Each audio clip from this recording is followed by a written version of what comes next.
Welcome back to another video. आज हम बात करेंगे CCL प्रोडक्ट्स इंडिया लिमिटेड के बारे में, यानी कि कॉन्टिनेंटल कॉफ़ी। इस कंपनी का हम सबसे पहले बिजनेस मॉडल समझेंगे, देन Q2 FY26 के फाइनेंशियल्स एंड एट लास्ट हम कौन कॉल समझेंगे। शुरू करते हैं इस कंपनी के बिजनेस मॉडल से। ये कंपनी बेसिकली कॉफ़ी बेचती है, जैसा कि नाम सजेस्ट, कॉन्टिनेंटल कॉफ़ी इनका कॉफ़ी का धंधा है। एंड बहुत सिंपल धंधा है। देखो, इनके दो सेगमेंट है धंधे में, B2B सेगमेंट और B2C सेगमेंट। B2B मतलब बिजनेस टू बिजनेस, B2C मतलब बिजनेस टू कस्टमर।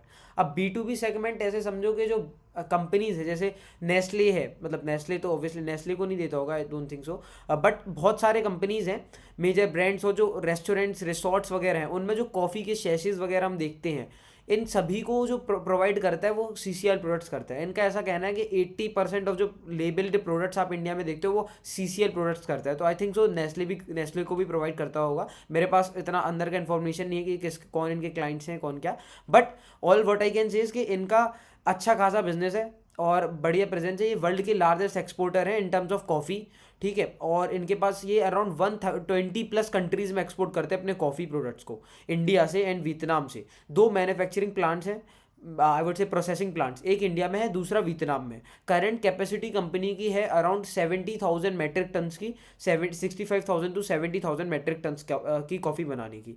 2 से 3 टाइप की कॉफ़ी से मेनली प्रोड्यूस करते हैं, फ्रीज ड्राइड कॉफ़ी और spray dried coffee. Freeze dried coffee का ट्रेंड आगे अच्छा खासा चल रहा है and I would say freeze dried coffee में मार्जिन भी अच्छे खासे हैं, जैसा कि हमने विंटेज कॉफ़ी की केस में देखा था। अगर आपने इसके जो कॉम्पिटिटर है peer to peer vintage coffee, उसका वीडियो नहीं देखा, then do watch that video, because वो कंपनी बहुत अच्छा कर रही है। दोनों ही कॉफ़ी कंपनीज एक्चुअली बहुत सही कर रहे हैं। So as we all know कि कॉफ़ी कमोडिटी है एंड कॉफ़ी का जो प्राइस है वो इंक्रीज डिक्रीज होता रहता है, ठीक है। So coffee as a commodity being traded, तो इसका प्राइस में कंटिन्यूसली फ्लक्चुएशंस आता रहता है एंड अभी लास्ट 2 से 3 साल से बहुत ज़्यादा फ्लक्चुएशंस आ रहे हैं। कंटिन्यूसली इसका प्राइस अपवर्ड ट्रेंड पे चल रहा है, मतलब अभी 15 से 20% अप्रिशिएट कर रहा है, ठीक है। तो जो होता क्या है, लेट से लास्ट ईयर तक जो कॉफ़ी 100 रुपये की होती थी, अब वो 120 रुपीज़ की हो गई, तो वहाँ से 20 रुपये का बढ़ गया। प्लस वॉल्यूम ग्रोथ, ये कहलाती है value growth, and volume growth तो ये कंटिन्यूसली करते जा रहे हैं एक्सपेंशन, तो volume growth plus volume growth दोनों ही इस कंपनी को मिलती आ रही है, ठीक है। तो अब बिजनेस मॉडल में तो यही है। एंड B2C जो डिस्कस करना था अभी तक होता क्या था, 2016 तक कंपनी केवल और केवल B2B पे फोकस करती थी। मतलब इंडिया में इनके जो फैसिलिटी है वो वियतनाम में, वहाँ से कॉफ़ी लिया, उसको अपने मैन्युफैक्चरिंग प्लांट में थोड़ा प्रोसेस करा, उसका बल्क पैकेजिंग बनाया एंड पैकेजिंग बना के बड़ी बड़ी कंपनीज को भेज दिया। जैसे कि आपका मतलब अच्छे अच्छे कॉफ़ी की कंपनीज हैं बाहर, इंडिया के बाहर और इंडिया में, उन कंपनीज को भेज दिया। अब उसके लेकिन ये B2B का काम था। अब इन्होंने कहा कि यार इंडिया में कॉफ़ी का मार्केट कंटिन्यूसली एक्सपेंड करता जा रहा है, सो क्यों ना हम B2C में भी घुसे।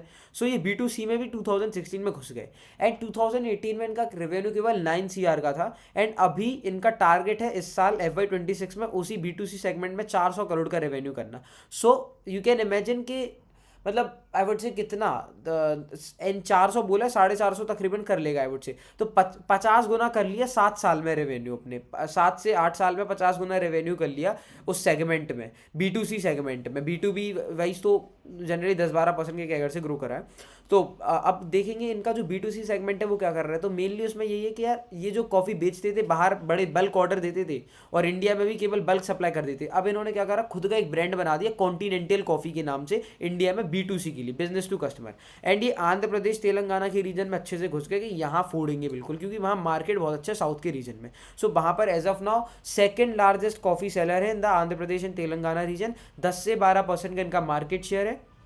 ऑनलाइन जितने भी प्लेटफॉर्म्स हैं उन सभी पे, डिजिटल जो प्लेटफॉर्म्स हैं उन पे इनका डबल डिजिट मार्केट शेयर है, वो मतलब 10-12% का होगा market share across India, pan India. इनके जितने भी जेप्टो, इंस्टामार्ट आपका हो गया ना, ये अमेजोन फ्लिपकार्ट पे मेनली, इन सब पे डबल डिजिट में मार्केट शेयर है कॉन्टिनेंटल कॉफ़ी का। लेट से अगर 100 पैकेट बिक रहे हैं कॉफ़ी, तो उसमें से 10 से 12 packet coffee CCL products continental coffee के बिक रहे हैं। सो ब्रांड बहुत ही सॉलिड कर रहा है एंड कंटिन्यूसली एक्सपेंड कर रहा है, अपनी मार्केटिंग में बहुत अंदर फोकस कर रहा है एंड कंटिन्यूसली री इन्वेस्ट कर रहा है, नए नए प्रोडक्ट्स लेके आ रहा है कि एक कॉन्टिनेंटल कॉफ़ी को एक FMCG कंपनी बनाना है। इनका मानना है, लॉन्ग टर्म विजन है कि जो इनका B2B बिजनेस है, डायरेक्ट सप्लाई करने वाला, उसको तो करते रहेंगे ही साइड में, बढ़िया चलता रह रहा। एक B2C जो नया बिजनेस है इनका, उस बिजनेस को ऐसे फोड़ना है इस लेवल पे कि उसको एक पूरा FMCG हब बना देना कि तुम लेने आए थे कॉफ़ी, लेकिन तुम लेके जाओगे कुकीज़ भी लेके जाओगे। मतलब इनका ऐसा टाइप का विजन है कि कॉफ़ी में भी साला 100 वैरायटी रखेंगे हम। एंड मतलब अच्छा खासा फोकस कर रहा है, मतलब नई नई चीज़ें अपना क्या कहते प्रोडक्ट्स लेके आ रहा है, ट्राई कर रहा है डिस्ट्रीब्यूशन चैनल में, ऑनलाइन चैनल्स में। अगर अच्छा लगा कंज्यूमर्स को देन उसको रख रहा है अपने पास, बहुत सही फोकस कर रहा है। तो बिजनेस मॉडल तो ये है कि भाई B2B और B2C कॉफ़ी सेलर है, ठीक है। अब बात करेंगे इनकी Q2 FY26 के जो रिजल्ट्स है फाइनेंशियल्स, उन वो रिजल्ट्स कैसे हैं।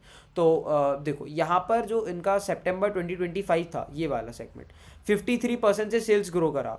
Q1 में 37% था, अभी 53% से सेल्स को ग्रो करा। एकदम सेल्स ग्रोथ की जो डायरेक्शन है वो हाइट लो टू हाई हो गई। मतलब आप देख रहे हो जनरली 15-20%, 20-25% का था, फिर ये 37 और 53%, तो वो चीज़ अच्छी है। अब देखो ऑपरेटिंग प्रॉफिट मार्जिन जो लास्ट ईयर 19% थे, वो इस बार 18% है, थोड़ा सा कॉन्ट्रैक्ट हुए। बट पैट ग्रोथ में इन्हें ऑपरेटिंग लेवरेज ऑल तक मिला, मतलब 36 ऑपरेटिंग लेवरेज उतना खासा नहीं मिल पाया, 36% से ही मिला। तो यहाँ पर इसके जो कंपनी ने मेन रीजंस है वो इतना ऐसा नहीं बताया, बट आई वुड से कि वही है मेन रीजंस। तो यार कि इनका कंटिन्यूसली एक्सपेंशन चल रहा है, B2C में डायरेक्ट इन्वेस्ट करते जा रहे हैं, तो वहाँ से ज़्यादा कमा नहीं रहे, 5 से 6% के मार्जिन ही वहाँ एबिटा मार्जिन से रख रहे हैं। एंड जो भी कमा रहे हैं वो पूरा अपना लगा रहे हैं बिजनेस में, उसको मार्केट शेयर कैप्चर कराने में। जितना ज़्यादा मार्केट शेयर कैप्चर होगा उतना आगे जाके इनके लिए बढ़िया होगा, आगे जाके और मतलब एक पूरा हब बना रहे हैं FMCG के लिए। तो बिजनेस वाइज रेवेन्यू 53% से अप हुआ, प्रॉफिट आफ्टर टैक्स 36% से अप हुआ। डिसेंट नंबर्स, बहुत मतलब decent, profitability wise decent, and revenue wise solid number, बहुत फाड़ दिया, बढ़िया। अब बात करेंगे इनका जो देखो यार फाइनेंशियल वाइज तो यही था, बिजनेस मॉडल भी देख लिया। अब एक बार कॉन कॉल देख लेते हैं, कॉन कॉल में कंपनी ने क्या कहा। सो कॉन कॉल में यार, कॉन कॉल में कंपनी ने यही कहा स्टार्टिंग में कि देखो अभी जो कॉफ़ी प्राइसेस हैं वो कंटिन्यूसली अप्रिशिएट करते जा रहे हैं, एंड हमें भी ऑनेस्टली कुछ नहीं पता कॉफ़ी प्राइसेस के बारे में। सो मतलब बहुत सारी अनसर्टेनिटी है in the coffee price market, तो हम आगे जाके ऐसे गाइडेंस वगैरह नहीं देंगे। प्राइस इन्हें भी कोई कॉफ़ी प्राइसेस का सेटल डाउन करने कब होंगे कुछ नहीं पता। दिसंबर में कह रहे हैं कि मोस्ट प्रोबेबली हमें पता लग जाएगा Q3 तक कॉफ़ी प्राइसेस कैसे क्या सेटल होंगे, क्योंकि वियतनाम में कॉफ़ी जो प्लांट्स हैं उनकी जो हार्वेस्टिंग वगैरह जो भी होता है वो दिसंबर के रीजन में होगा। यही था। और क्या कहते, और जो चीज़ें इन्होंने बात करा, हाँ B2C सेगमेंट में जो इनका FMCG वाला है, मतलब कॉफ़ी डायरेक्ट कॉफ़ी बेचने वाला, उस पर बहुत फोकस करा कॉन कॉल में। मतलब आई वुड से कि मोस्ट ऑफ द टाइम उसी पे पूरा फोकस रहा इनका। इन्होंने कहा कि हम अच्छे खासे नंबर से वहाँ ग्रो कर रहे हैं, 40 से 50% से वहाँ पर ग्रो करें in the first half. And market share double digit हो गया सारे ऑनलाइन प्लेटफॉर्म्स में, 25 से 30%। अब देखो मतलब अच्छा खासा ग्रोथ कर रहे हैं। एंड इनका जो ग्रोथ है उसमें देखो यार, एक दो चीज़ें समझना होगा कि वॉल्यूम ग्रोथ और वैल्यू ग्रोथ होता है। Volume growth is basically number of quantity जो सोल्ड थी। लेट्स से कि लास्ट ईयर तक 10 कॉफ़ी के पैकेट बेचे थे, इस साल 15 कॉफ़ी के पैकेट बेचती है, तो वो जो 5 पैकेट एक्स्ट्रा बेची कॉफ़ी, वो आ गई volume growth 50%। And value growth is basically जो कॉफ़ी लास्ट ईयर तक 100 रुपये की थी, अब वो 120-130 रुपीज़ की हुई। कॉफ़ी कमोडिटी उसका प्राइस बढ़ता जाता है, तो कॉफ़ी का प्राइस बढ़ गया, सो उसके कारण वैल्यू ग्रोथ आ गया। तो value growth plus volume growth दोनों है। इन द फर्स्ट हाफ इनका आई वुड से कि कितना मतलब 15 से 20% जो है वो वॉल्यूम ग्रोथ था, एंड रिमेनिंग 20 से 25% इनका वैल्यू ग्रोथ था। सो बढ़िया चीज़ है, value growth plus value growth दोनों प्ले आउट करें, that is a great thing. As I said, Andhra Pradesh और तेलंगाना में they are very strong, number 2 players हैं। डिस्ट्रीब्यूशन इनका अच्छा खासा वहाँ पेनिट्रेट होता जा रहा है। अब कॉफ़ी प्राइसेस की जब इन्होंने बात करी कि यार आपके जो प्राइसेस हैं कॉफ़ी के वो कैसे रहते हैं, कॉम्पिटिटिव रहते हैं अपने पीयर्स से जो आपके नेस्ले वगैरह हैं, या फिर उनसे ज़्यादा रहते हैं, कम रहते हैं, कैसे। तो कहते हैं यार ये डिपेंड करता है। Some places we are higher and in some places we will be kind of same pricing. कहीं कहीं जहाँ हमें लगेगा कि यार हमारे प्रोडक्ट की अच्छी डिमांड है and we should command a premium, then they command a premium उन कुछ कैटेगरीज में। एंड कुछ कुछ प्लेसेस में स्मॉल पैकेट्स में कभी ये कम प्राइसेस का एंड ऑफ सिमिलर प्राइसेस रखते हैं अपने कंपटीटर से। So a lot of times we are not necessarily competitive prices, and specially considering the way we have gain market share, a lot of players are kind of pushing very hard on pricing front as well. तो continental coffee साफ साफ बोल रहा है कि हमने जिस तरीके से मार्केट शेयर कैप्चर करा है ना, तो जो अदर प्लेयर्स हैं उनकी थोड़ा सा मतलब वो अटेंशन मोड पे आ गए कि अब हमें भी फोकस करना पड़ेगा प्राइसिंग वगैरह और प्रोडक्ट्स को लेके, क्योंकि कॉफ़ी में तो दम है। इनडायरेक्टली चीज़ वही है कि यार जो कॉफ़ी आप नेस्ले वगैरह से ले रहे थे ना, वही वो उसका जो मेन हकदार है कॉन्टिनेंटल कॉफ़ी तो उन्हें बना के दे रहा था वो कॉफ़ी। अब बात वही है, नेस्ले अपना पैकेजिंग लगा के कर रहा था। अब कॉन्टिनेंटल ने कहा कि अब गेम को पलटो साला, B2C में हम भी घुसेंगे, हम B2B तो कर ही रहे, B2C भी करेंगे, यहाँ से भी मार्केट शेयर कैप्चर करेंगे। तो बढ़िया चीज़ है कंपनी के लिए। अब यहाँ पर जो रिसीवेबल्स थे, ऑपरेशनल एफिशिएंसीज का तो अब थोड़ा सा ऊपर नीचे चीज़ें हुई, तो इनका कहना है कि अगले क्वार्टर तक चीज़ें नॉर्मलाइज हो जाएंगी। टेरिफ सिचुएशन जो है, we continue to be competitive in the market, we continue to grow in the market, so that is the situation. अभी यूएस के मार्केट में थोड़ा अनसर्टेनिटी है, बट स्टिल इन्हें कोई इतना इंपैक्ट नहीं आएगा, क्योंकि वियतनाम में फैसिलिटी, एक चीज़ अच्छी है, इंडिया में टेरिफ तुम चाहे जितने लगा दो, वियतनाम पे थोड़ा सा आई गेस कि मतलब वियतनाम में, मतलब अगर इंडिया में लगा दो ज़्यादा तो वियतनाम से कर देंगे, वियतनाम में ज़्यादा लगा दो तो इंडिया से कर देंगे एक्सपोर्ट, तो इन्हें कोई दिक्कत नहीं है, क्योंकि दोनों जगह फैसिलिटी, इंडिया में भी वियतनाम में भी। तो यूएस में इनका जो मार्केट शेयर ये मेंटेन कर रहे थे कॉफ़ी एक्सपोर्ट करने का B2B में, वो मेंटेन रहेगा। As such there is no I would say कि मतलब इतना कुछ इतनी कोई डिफिकल्टी नहीं है in terms of the company.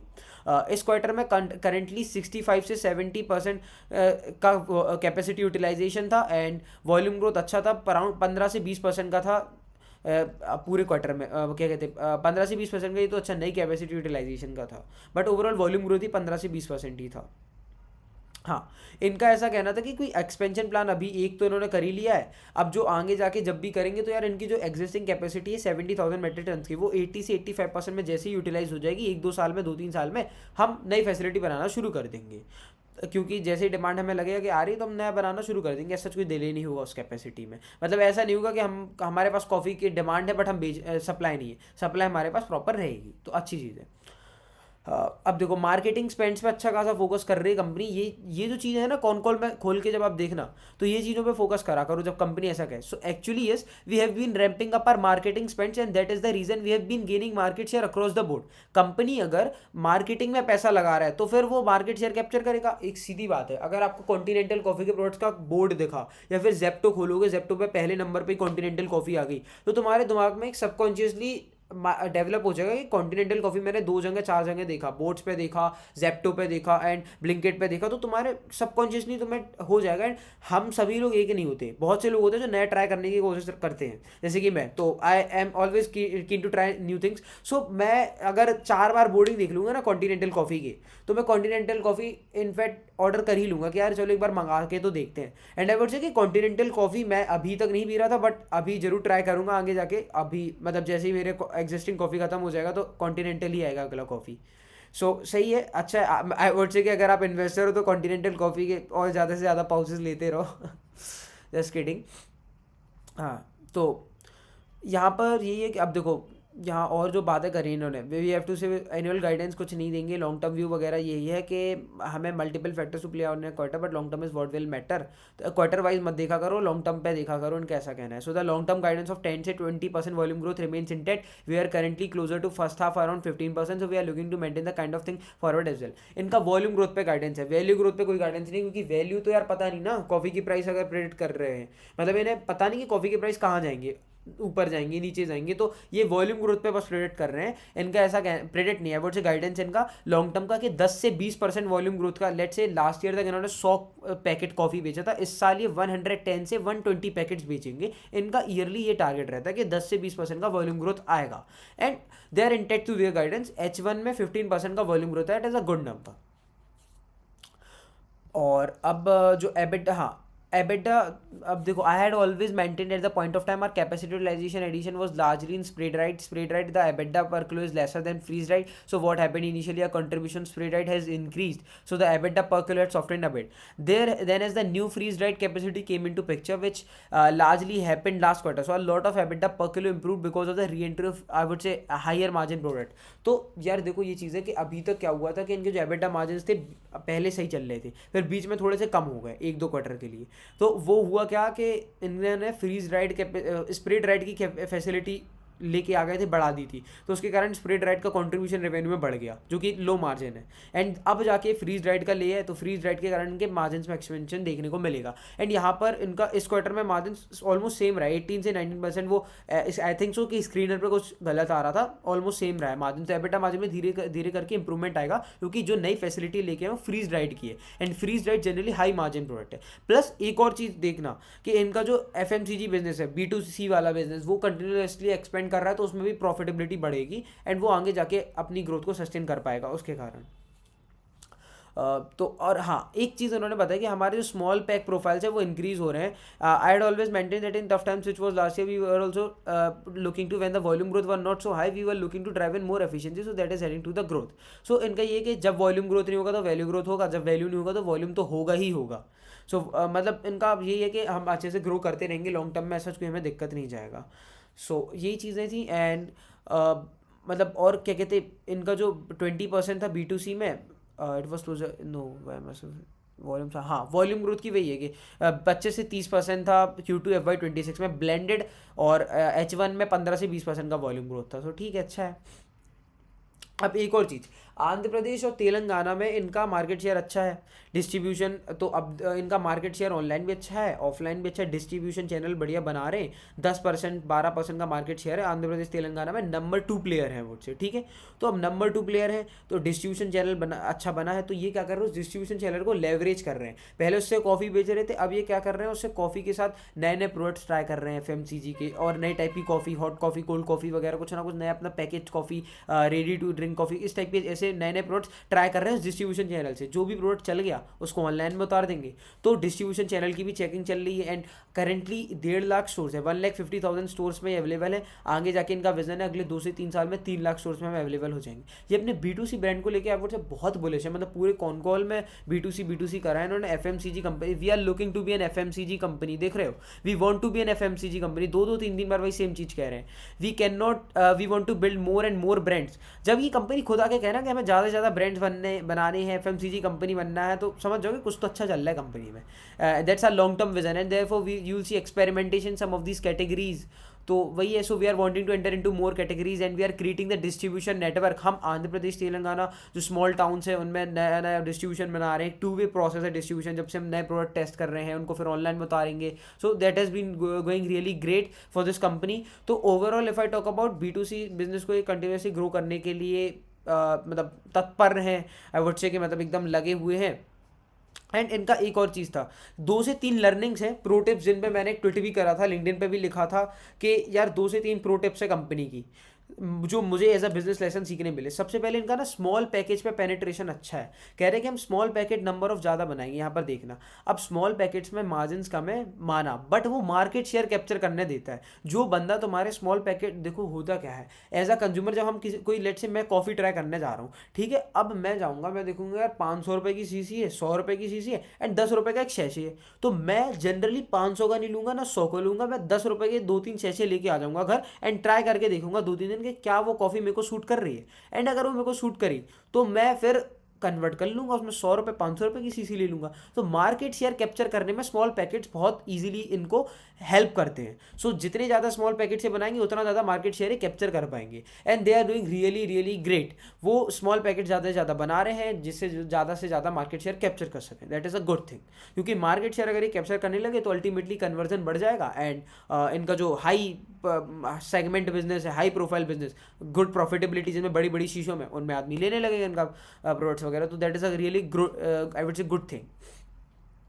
अब इनका ये भी है कि एबिटा मार्जिन जो है B2C बिजनेस में वो केवल 5 से 6% के हैं. And this is for the reason क्यों इन्होंने ऐसा, क्योंकि ये री इन्वेस्ट करते रहते हैं, मार्केटिंग में पैसा लगा देते हैं. एंड इनका जो B2C बिजनेस है वो जो भी पैसा बना रहा है 5 से 6% एक्स्ट्रा, उस पैसे को ले रहे हैं एंड री इन्वेस्ट कर रहे हैं, या तो मार्केटिंग में, या फिर सेकंड चीज़ दे आर डूइंग इसके नए नए प्रोडक्ट का ट्रायल कर रहे हैं. भैया नई कॉफ़ी ले लो, रेडी टू ड्रिंक कॉफ़ी ले लो, नई नई चीज़ें, नए प्रोडक्ट्स ट्राई कर रहे हैं जिससे और जाके अपने बिजनेस को एक्सपेंड कर सके, पूरी FMCG कंपनी बन सके.